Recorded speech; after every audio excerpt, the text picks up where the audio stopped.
Dear students, welcome to our science episodes. Today we are going to discuss heat energy. Heat energy. Since man discovered fire and heat, he is in continuous search to find out the nature of heat energy and how it transfers.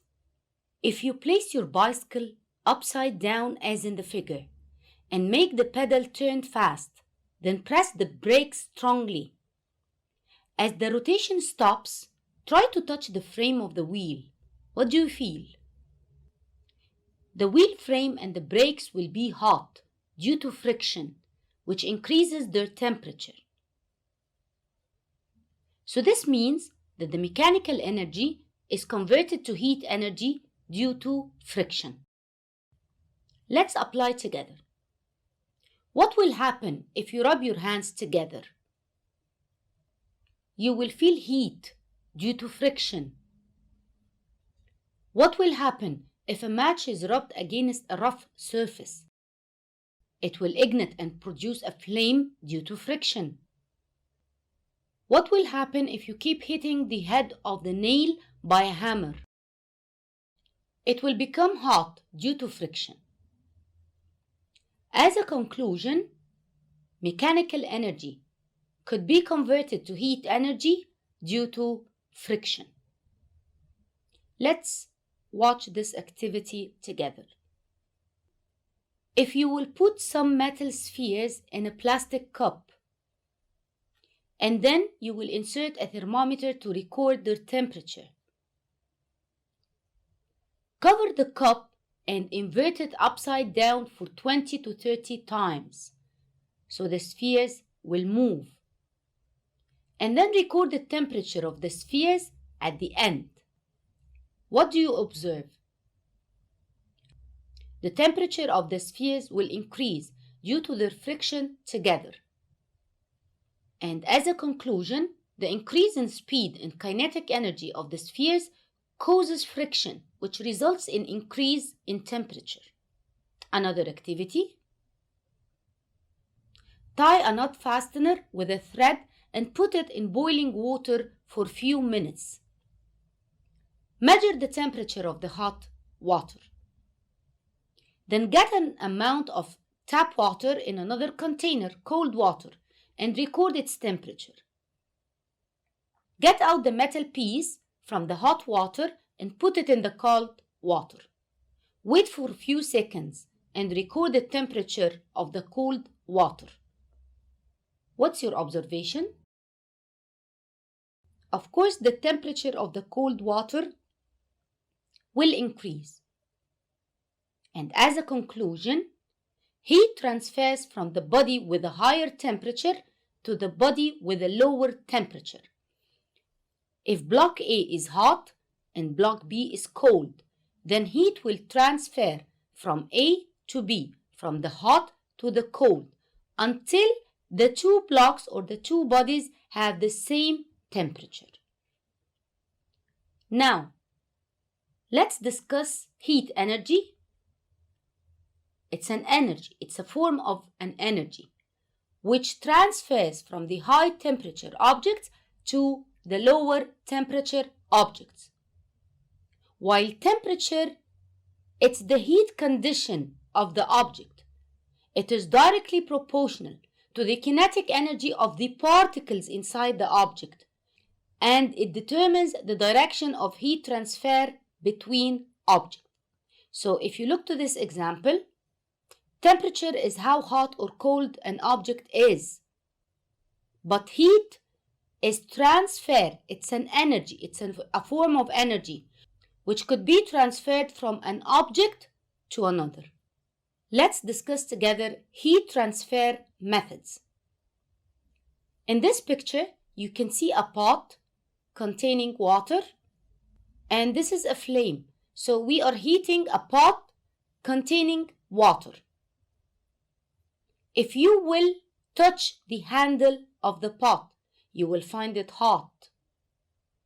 This is heat transfer by what is called conduction. So it's the transfer of heat from one end to another.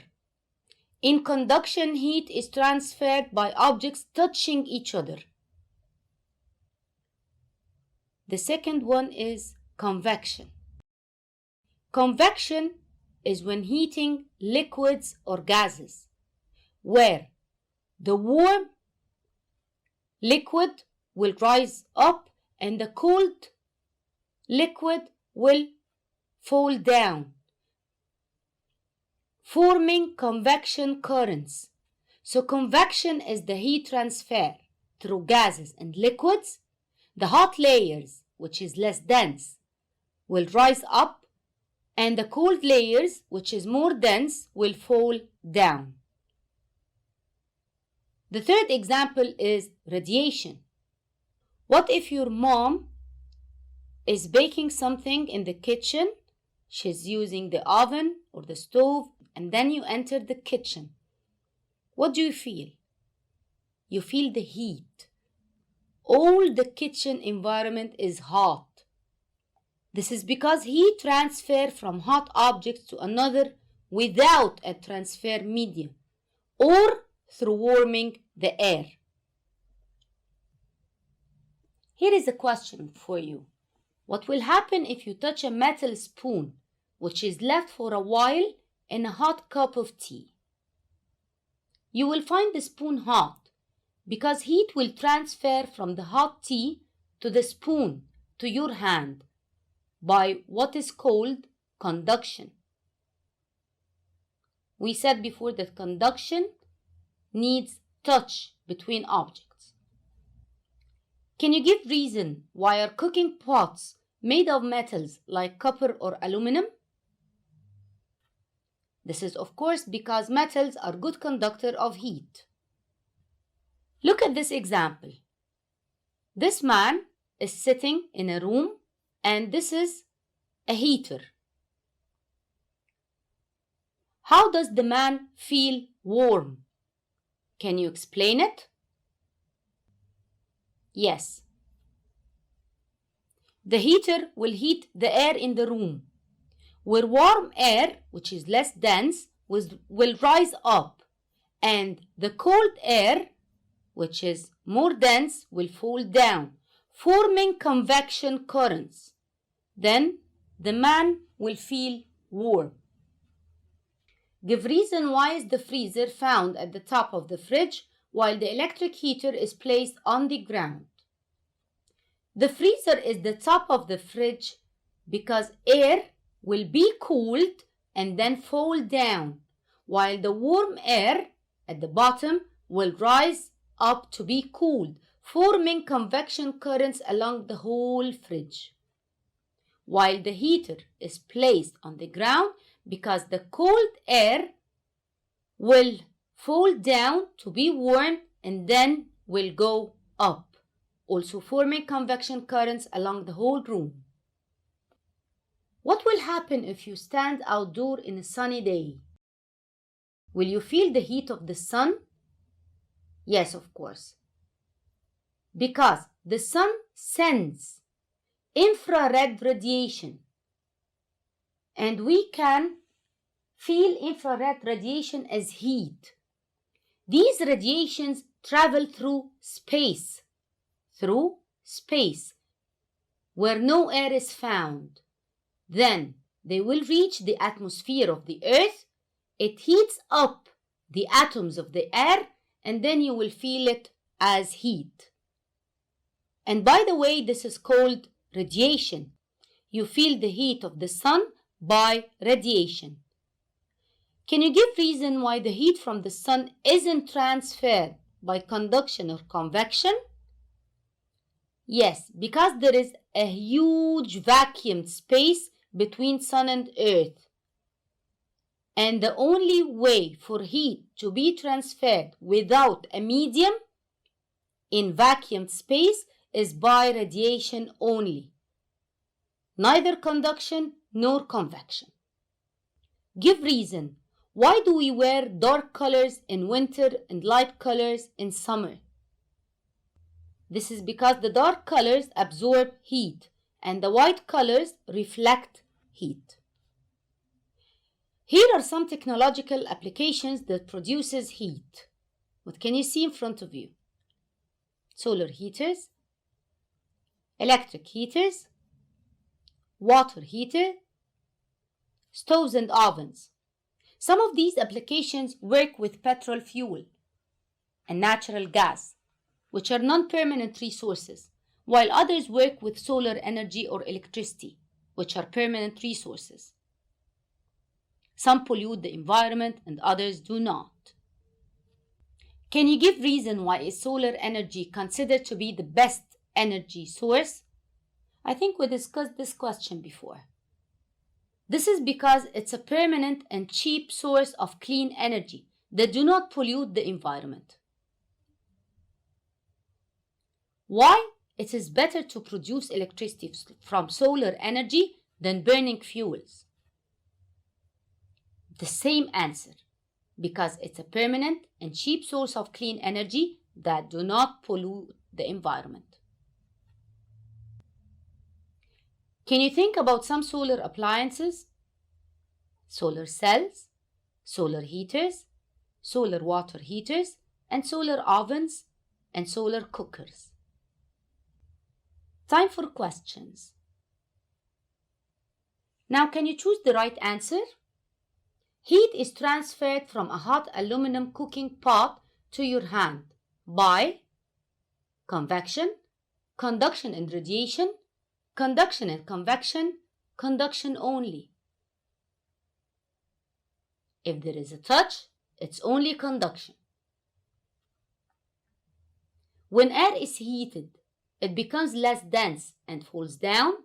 It becomes more dense and rises up. It becomes less dense and rises up. Warm air is less dense and rises up. Heat is transferred in space or vacuum by no air, conduction, convection, or radiation. It's radiation. Now let's watch this video together. This water boiling, the heat of the fire, and cooking on the skillet are all examples of heat transfer. In simple terms, heat is the transfer of energy from objects of different temperatures. As objects warm up or cool down, their kinetic energy changes. Kinetic energy is the energy of motion. Temperature is a measure of the average kinetic energy of the particles in an object. As temperature increases, the energy of motion increases. As the water warms up and the temperature increases, you can see an increase in the movement.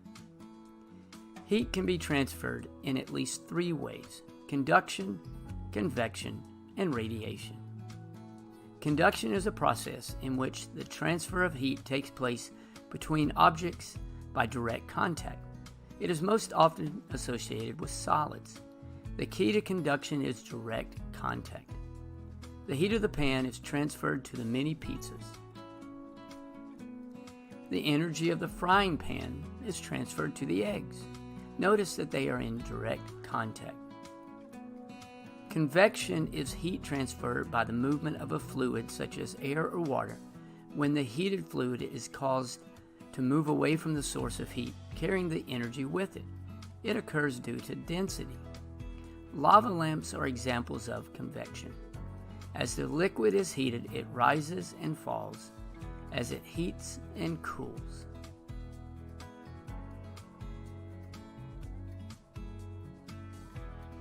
As the paper burns, the air is heated up and begins to rise. The burning paper is swept up in the convection current, cools, and falls back down.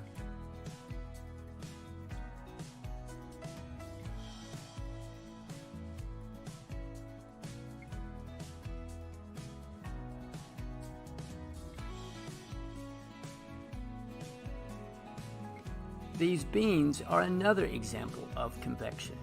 As the beans warm up, they rise and then cool and fall back down, and repeat this over and over again.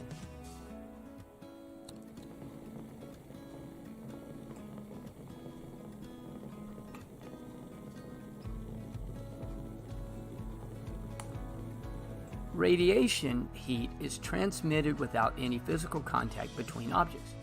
Watch how the temperature of the lamp is transferred to the thermometer without touching it. These alligators and lizards use radiation from the sun to warm their bodies.